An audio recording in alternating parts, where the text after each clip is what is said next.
bipartisanship. The situation today cries out for bipartisanship. Senator Obama has never taken on the leaders of his party on a single issue. And we need to reform. And so let's look at our records as well as our rhetoric. That's really part of your mistrust here. And now I suggest that maybe you go to some of these organizations that are the watchdogs of what we do, like the Citizens Against Government Waste or the National Taxpayers Union or these other organizations that watch us all the time. I don't expect you to watch every vote. And you know what you'll find? This is the most liberal big spending record in the United States Senate. I have fought against excessive spending and outrageous. I have fought to reduce the earmarks and eliminate them. Do you know that Senator Obama has voted for, is proposing $860 billion of new spending now? New spending. Do you know that he voted for every increase in spending that I saw come across the floor of the United States Senate while we were working to eliminate these pork barrel earmarks? He voted for nearly $1 billion in pork barrel earmark projects, including, by the way, $3 million for an overhead projector at a planetarium in Chicago, Illinois. My friends, do we need to spend that kind of money? I think you have to look at my record and you have to look at his. Then you have to look at our proposals for our economy. Not $860 billion in new spending, but for the kinds of reforms that keep people in their jobs, get middle-income Americans working again, and getting our economy moving again. You're going to be examining our proposals tonight and in the future. And energy independence is a way to do that, is one of them. And drilling offshore and nuclear power are two vital elements of that.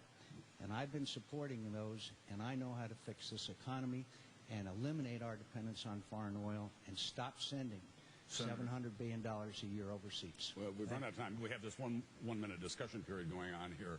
There are new economic realities out there that everyone in this hall and across this country understands that there are going to have to be some choices made. Health policies, energy policies, and entitlement reform. What are going to be your priorities, in what order? Which of those will be your highest priority your first year in office, and which will follow in sequence? Senator McCain. The three priorities were health. The three: health care, energy, and entitlement reform, Social Security and Medicare. In what order would you put them in terms of priorities? I think you can work on all three at once, Tom. I think it's very important that we reform our entitlement programs. My friends, we are not going to be able to provide the same benefit for present-day workers that present-day retirees have today. We're going to have to sit down across the table, Republican and Democrat, as he did in 1983 between Ronald Reagan and Tip O'Neill. I know how to do that. I have a clear record of reaching across the aisle, whether it be Joe Lieberman or Russ Feingold or Ted Kennedy or others. That's my clear record. We can work on nuclear power plants, build a whole bunch of them, create millions of new jobs.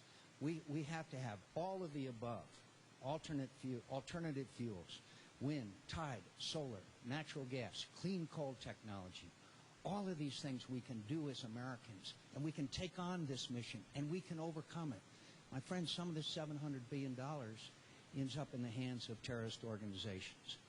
As far as health care is concerned, obviously everyone is struggling to make sure that they can afford their premiums and that they can have affordable and available health care. That's the next issue. But we can do them all at once. And we have to do them all at once. All three you mentioned are compelling national security requirements. I'm trying to play by the rules that you all established. 1 minute for discussion. Senator Obama, if you would give us your list of priorities. There are some real questions about whether everything can be done. We're going to have to prioritize, just like a family has to prioritize. Now, I've listed the things that I think have to be at the top of the list.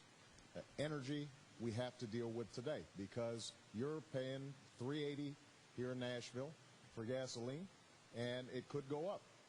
And it's a strain on your family budget, but it's also bad for our national security because countries like Russia and Venezuela and in some cases, countries like Iran are benefiting from higher oil prices. So we've got to deal with that right away. That's why I've called for an investment of $15 billion a year over 10 years. Our goal should be In 10 years' time, we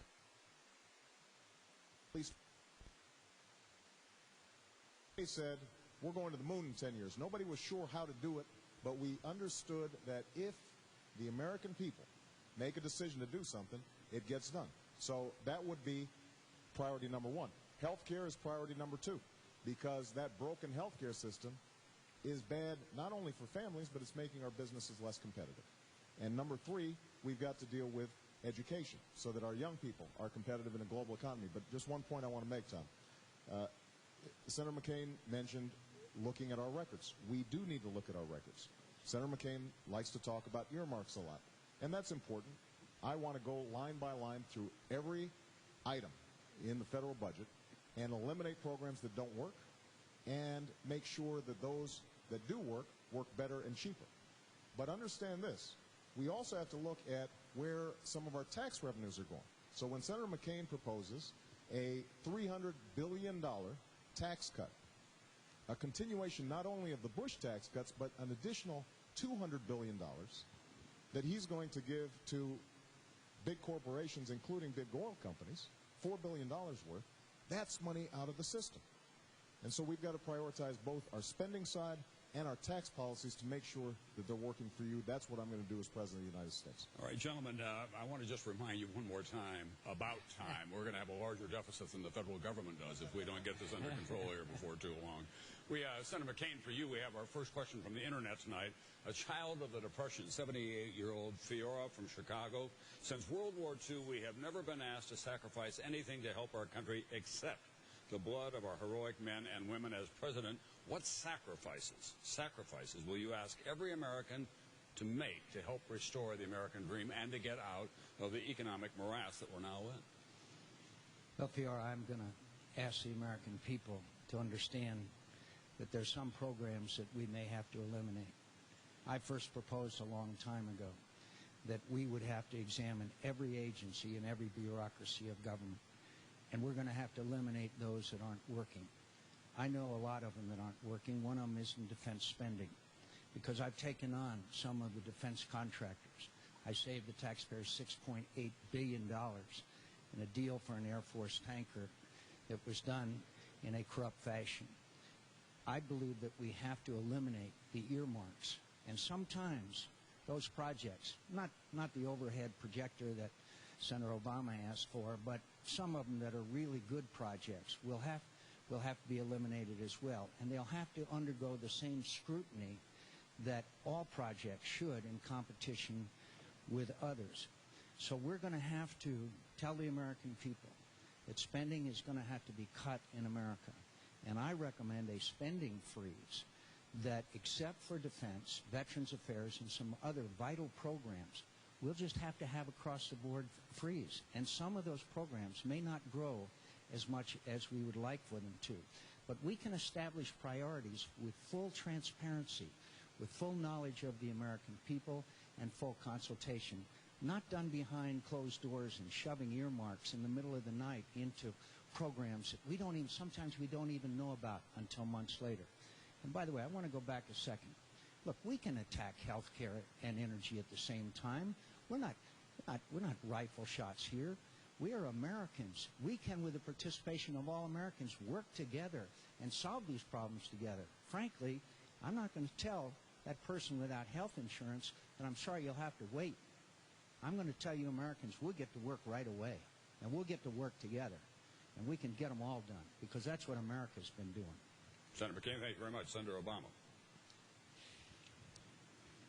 You know, a lot of you remember the tragedy of 9/11 and where you were on that day, and you know how all of the country was ready to come together and make enormous changes to make us not only safer, but to make us a better country and a more unified country.